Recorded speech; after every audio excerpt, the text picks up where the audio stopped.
अस्सलाम वालेकुम नाज़रीन, मैं इस वक्त मौजूद हूँ कराची प्रेस क्लब के बाहर और यहाँ पे हमारे दरमियान जो है इंसानी हकूक़ की आलमी तंजीम youth assembly for human rights के चीफ़ कोऑर्डिनेटर कराची मुबीन हाशमी साहब मौजूद हैं। इससे पहले भी आप इन्हें देख चुके हैं। इंसानी हकूक़ की ख़िलाफ़ वर्जियाँ होती हैं तो मुबीन हाशमी की आवाज़ बुलंद होती है। ना सिर्फ मुबीन हाशमी की आवाज़ बुलंद होती है, youth assembly for human rights की पूरे जो मेंबर्स हैं वो अपनी आवाज़ को लब्बैक कहते हैं वहाँ पे जहाँ पे वायलेशन होती है। तो आज मुबीन हाशमी साहब को हमने मदऊ किया कि जी हमने पूछने का कि जी कुछ मज़दूरों के हकूक़ के हवाले से बात करनी है और लॉकडाउन हुआ, कोरोना वायरस और ये सारी चीज़ें हमने पहला सवाल हम लेते हैं कि जी मुबीन हाशमी साहब कि जी सिंध में जो लॉकडाउन हुआ और सिंध में लॉकडाउन के बाद क्या सूरत हाल देखने को मिली मज़दूरों के हवाले से और एक आम आदमी के हवाले से आप किस नज़र से देखते हैं, आपकी तंजीम किस नज़र से देखती है? बिस्मिल्लाहिर्रहमानिर्रहीम। डॉक्टर साहब, सबसे पहले तो आपका शुक्रिया, केयर न्यूज़ का शुक्रिया कि आपने बड़े हसास मौजू पे मुझे बोलने का मौका दिया और मुझे उम्मीद है कि जो मैं कहूँगा उसे आप हक़ और सच के साथ जो है ना वो दुनिया के सामने लेकर भी आएंगे। सवाल आपने किया कि ये जो लॉकडाउन हुआ और कोरोना वायरस हुआ इसके हवाले से गवर्नमेंट ऑफ सिंध ने पाकिस्तान सूबा सिंध के लोगों को क्या मराद दी, तो ये सवाल मुझे मकसद किसी मजाक से जो ना कम नहीं लगा, मगर बहरहाल इसका जवाब मैं बहुत संजीदगी से दूंगा कि गवर्नमेंट ऑफ सिंध ने सिंध की आवाम को क्या दिया।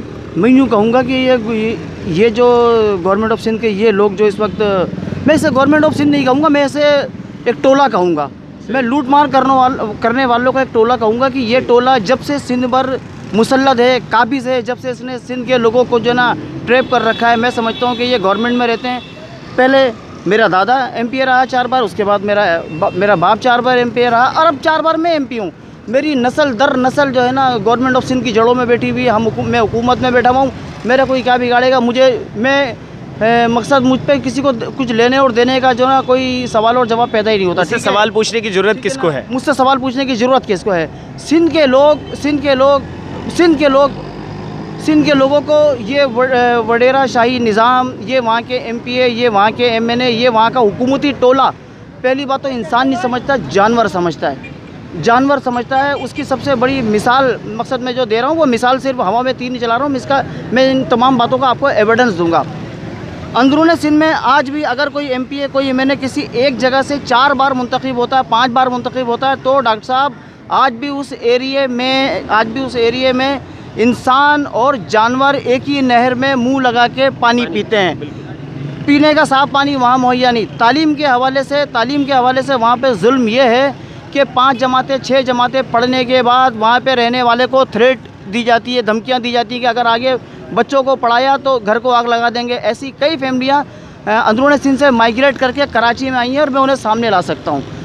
5 जमातों के बाद 6 जमातों के बाद उन्हें पढ़ने नहीं दिया जाता। अगर वो तालीम हासिल कर लेंगे तो उनके पैरों से जूते कौन उतारेगा, उनके पैरों में जूते कौन पहनाएगा, उनके गधे घोड़े जानवरों को नहलाएगा कौन? तो ये जो सिंध के हुक्मरानों ने सिंध के लोगों के साथ ये जुल्म, ये ज़्यादती, ये जबर करके रखा है। अगर अब सवाल ये किया जाए कि उन्होंने सिंध के हुक्मरानों ने सिंध को दिया क्या, तो मैं ये कहूँगा कि सिंध के हुक्मरानों ने जो सिंध के पास था वो भी छीन लिया, छीन लिया। तो इन्होंने देना क्या है, बल्कि इन्होंने सिर्फ वहाँ जुल्म किया, सिर्फ बर्बरियत की है। ये तख्त पे रहने के आदी हैं, ज़मीन पर ना बैठ सकते हैं, ना ज़मीन पर लेट सकते हैं, ना ज़मीन पर ज़िंदगी गुजार सकते हैं। नस्ल दर नस्ल ये हुकूमतों में चलते चले आ रहे हैं, ऐवानों में बैठते चले आ रहे हैं।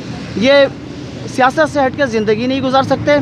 और वहाँ के जो लोग हैं नहायती कस्मापोशी की जो ना आलम में ज़िंदगी गुजार रहे हैं, उनका कोई पुरसारे हाल नहीं है। और जब तक ये तबका पाकिस्तान की सियासत पर हुकूमत सिंध की हुकूमत में रहेगा, जो तबका भी मौजूद है, सिंध के लोग कभी फल फूल नहीं सकते। मुबीन भाई, एक और सवाल मैं आपसे लेना चाहूँगा कि कराची के लोग जो हैं उनके लिए क्या सिंध गवर्नमेंट कर रही है या उन लोगों को क्या करना चाहिए ऐसा कि लॉकडाउन की जो सूरत हाल है, कल से लॉकडाउन खुला है लेकिन कोई पुरसाने हाल नहीं है, कोई ऐसा मामला नहीं है, तो आप किस नज़र से देखते हैं कराची और स्पेशली सिंध के लोगों को और ख़ुसूसन कराची के लोगों के, आपकी क्या राय है?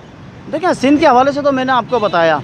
अच्छा, जो लोग सिंध हुकूमत में, सिंध गवर्नमेंट में बैठे हैं, उनका कराची से तो कोई लेना देना, कोई ताल्लुक वास्ता है नहीं। यहाँ तो असल में उनका कराची से अगर एक ताल्लुक ये है कि वो डिफेंस में, क्लिफ्टन में और यहाँ उनके 2-2 हज़ार गज के बंगले हैं, जहाँ पे वो मैं ये तो नहीं कहूँगा, मैं ये कहूँगा कि वो अपनी ज़िंदगी के जो दिन है सुकून के वो गुजारते हैं। रहा मसला कराची का, तो कराची को क्या दिया, तो डॉक्टर साहब पिछले 30-32 साल से जो कराची का तबका कौमी असम्बली और सूबाई असम्बलियों में बैठा हुआ है, उन्होंने कराची के लिए क्या किया, जज्बाती नारे लगाए, लोगों को लॉलीपॉप, अच्छे लॉलीपॉप दिए। कराची से भी एक बंदा 2-2 बार, 3-3 बार, 3-3, 4-4, 5-5 बार जो है ना असम्बलियों में जा चुका है। अच्छा, वो जो असम्बली का मेंबर रहा, उसके अलावा या उसके बहुत नूरे नज़र लोगों के अलावा किसी का भला नहीं हुआ, ठीक है। उसके नूरे नज़र जो लोग थे उसके अलावा किसी का भला नहीं हुआ। और हुआ ये कि कराची के जो लोग मुंतखब हुए थे, उन्होंने 5 साल, 6 साल, 8 साल, 9 साल, 10 साल एक तंजीम में गुजारे। उस तंजीम में गुजारने के बाद जी वो तंजीम जो है ना अच्छी नहीं थी, उस तंजीम में करप्शन था, वो तंजीम नज़रियाती नहीं थी, वो तंजीम फला थी, फिस्ता थी। उसके बाद अपनी 1.5 ईंट की मस्जिद बना ली। अच्छा, जब अपनी 1.5 ईंट की मस्जिद आपने बना ली और वो बंदा गलत था या वो तंजीम गलत थी, तो भाई उसके नाम पे जितना हराम का माल आपने कमाया है, या तो वो उसके मुंह पे मार दो, या तो वो किसी यतीम खाने में दे दो कि भाई हम गलत जगह पे थे, गलत तरीके से पैसा कमाया, ये लो, अब हम बहुत अच्छे और सच्चे और नेक लोगों के साथ चल रहे हैं। तो उर्दू बोलने वालों के साथ अलमिया ये रहा कि उर्दू बोलने वालों की पीठ पे उर्दू बोलने वालों ने ही छुरा घोंपा, ठीक है। अब जंगलों से निकल के, पहाड़ों से उतर कर लोग कराची में सेलेक्ट हो गए। सही।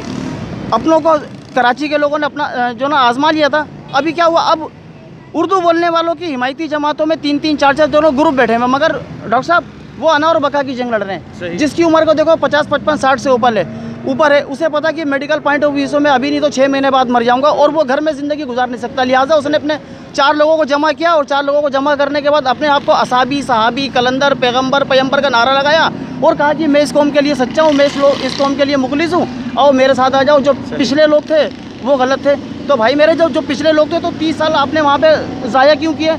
उस 30 साल में आप उस 30 साल का हिसाब दे दो, और उसके बाद जो ना आप उर्दू बोलने वालों के बहुत ज़्यादा हमदर्द हैं। तो अभी जो मसद जो मेजोरिटी है कराची में, वो उर्दू बोलने वालों की, हम उर्दू बोलने वालों की, तो हमारे साथ भी खेला गया।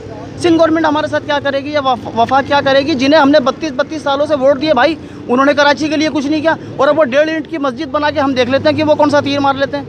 उन्होंने खुद उर्दू बोलने वालों के साथ मजाक किया, उनके जज्बात से खेले, उनके एहसासों से जो ना उन्होंने खेला, बल्कि उनके जज्बातों पर उन्होंने सियासत की। और आज उनसे ज़्यादा चैम्पियन, उनसे ज़्यादा सीरियस, उनसे ज़्यादा संजीदा कराची के लिए कोई है ही नहीं। बिल्कुल सही फरमाया। यकीनन ये बात हर एक अज़ीज़ शऊर जानता है कि कराची के लोगों को, कराची के अपने लोगों ने ही नुकसान पहुंचाया है। हमें तो लूटा अपनों ने, गैरों में कहाँ दम था। यकीनन यही बात है। तो आखिर में मैं आपसे, बिल्कुल ये बात सब लोग जानते हैं, मोबिन हाशमी भाई, आप माशाल्लाह से youth assembly for human rights की इस प्लेटफॉर्म से मज़दूरों के हकूक़ के लिए बहुत काम करते रहे हैं, और एक आम आदमी के लिए, एक आम व्यूवर्स के लिए काफ़ी काम किया आपने। तो मैं आपसे ये सवाल लेना चाहूँगा आखिर में कि जी, मज़दूरों के लिए इस लॉकडाउन में क्या नुकसानात हो रहे हैं, क्या फ़ायदे हो रहे हैं, उस पर थोड़ी सी आपकी जो गहरी नज़र होगी उस हवाले से बताइएगा मुझे। देखिए डॉक्टर साहब, आपने बड़ी अच्छी बात की, बड़ा अच्छा सवाल किया। ये लॉकडाउन पे जो SOPs गवर्नमेंट की तरफ से मिली थी इंडस्ट्री को, तो इंडस्ट्री में कई लोगों ने तो उसका बड़ा खैर मकदम किया, उसे सैल्यूट किया और उस पर काम किया। और कुछ लोगों ने गवर्नमेंट ऑफ पाकिस्तान और सिंध की तरफ से जो SOPs मिली थी उनको बिल्कुल रद्दी की टोकरी में डाल दिया। हुआ यह कि कराची में सबसे ज़्यादा जो मकसद टेक्सटाइल और गारमेंट इंडस्ट्रीज़ है, जिसने लोगों को रोज़गार प्रोवाइड किया हुआ, मुहैया किया हुआ है, ठीक है ना। मैं समझता हूँ कि कराची की आबादी का 1/4 हिस्सा जो है, उनके घरों का चूल्हा गारमेंट और टेक्सटाइल पे चलता है। अच्छा, बहुत सारी जगहों पे हमने ये देखा, लांडी, कोरंगी, मलिर, न्यू कराची और यहाँ के शेरशाह के इंडस्ट्रियल एरियो में, क्या टेक्सटाइल और गारमेंट्स में जो ना बड़ा वायलेंस हुआ, और वहाँ के जो मकसद लोग थे, उनकी जो मैनेजमेंट थी, उन्होंने कई लोगों को मकसद जो सैलरीज थी वो नहीं दी, और अगर दी तो 2%, 3%, 10%। उसके बाद अब बड़े साइलेंट तरीके से, बड़ी खामोशी से उन्हें घर बिठा दिया गया है। अच्छा, ये तो रहा बड़ा मसला, मगर मैं समझता हूँ कि अल्लाह रब्बुल आलमीन ने हमें जो अक्ल सलीम अता की है, जो इल्म, जो शऊर दिया है, उस अक्ल सलीम और उस इल्म और उस शऊर की रोशनी में और उसे सही इस्तेमाल करते हुए हमने हक़ और सच की बात करनी है। जिसने गलत किया है, जिसने गलत अमल किया है, उसे भी सामने लाना चाहिए, और जिसने सही अमल किया है, अच्छा अमल किया है, मुस्बत अमल किया है, उसे भी सामने लाना चाहिए और उसे भी अप्रिशिएट करना चाहिए।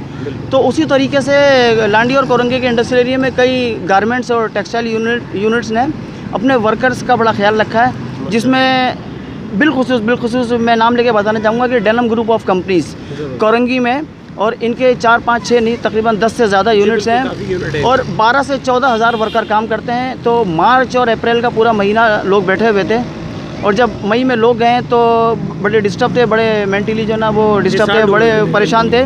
मगर उसके बाद वो जो ऑनर हैं डेनम ग्रुप ऑफ कंपनीज़ के जो चेयरमैन हैं मोहतरम जनाब हनीफ मशियारा साहब, उनकी तरफ से ऑर्डर ये था जो हम तक आवाज़ आई कि किसी लेबर की खा वो 1 दिन से काम कर रहा हो या 10 साल से काम कर रहा हो, 1 दिन की भी किसी किस्म की कोई दिहाड़ी कोई उसकी वेजेस ना काटी जाए और उसे पूरे महीने की सैलरी जो ना उन्होंने दी। अपने लोगों का बड़ा ख्याल रखा। तो ये जो ना डेनम ग्रुप ऑफ कंपनीज़ के जो ना चेयरमैन मतलब जनाब हनीफ मशियारा साहब ने जो ना ये अमल किया और 12 से 14 हज़ार से ज़ायद लोग काम करते हैं। तो मैं समझता हूँ ये हमारा हक बनता है, हमारा फ़र्ज़ बनता है, हम इस माशरे का हिस्सा है कि अगर इस माशरे में कोई अच्छा काम करता है तो उसे जो ना अप्रिशिएट करें और उसे सामने जो ना लेकर आएँ। बिल्कुल बिल्कुल, बहुत बेहतरीन इकदाम, बहुत बेहतरीन बात कही आपने। यकीनन मेरी नज़र में भी आपने हमारे पेज पे भी देखा होगा, बहुत सारी ऐसी कंपनीज़ हैं जिन्होंने हज़ारों लोगों को निकाल दिया है। इस मुश्किल के दौर में अगर कोई अच्छा काम करता है, अगर कोई बेहतरीन काम करता है तो उसे न सिर्फ केयर न्यूज़ हमेशा अप्रिशिएट करता है और अप्रिशिएट करेगा। मुबीन भाई, जाते जाते हमें लास्ट में एक आपकी तरफ से एक मैसेज आता है जो कि लॉकडाउन की सूरत हाल और कोरोना वबा की सूरत हाल के हवाले से हमारे कराची के लोगों को, बिलखसूस जिन लोगों को आप चाहते हैं, जिन लोगों को आप लाइक करते हैं, हम अपने जैसे लोगों के लिए कोई मैसेज आप देना चाहें केयर न्यूज़ के इस प्लेटफॉर्म से तो ज़रूर हमें इसमें आगाही दीजिएगा। डॉक्टर साहब, मैसेज तो देने की सलाहियत मुझ में नहीं है, मैं इतना इल्म नहीं रखता। एक छोटी सी अर्ज़ करूँगा, एक गुजारिश करूँगा साहिब इक़्तिदार से, अरबाब इख्तियार से और उन लोगों से अल्लाह रब्बुल आलमीन ने जिन्हें किसी मनसब पर फाइज़ किया है, उनकी कोई ज़िम्मेदारी होती है। हम दुनिया में आए हैं और ये हमारा बहैसियत मुसलमान ईमान है, अक़ीदा है कि हमें एक दिन मर जाना है और मर के कब्र पर चले जाना है और वहाँ पे सवाल व जवाब का सिलसिला होगा और जो हमारे काम आएगी चीज़ वो होंगे हमारे अपने अमाल।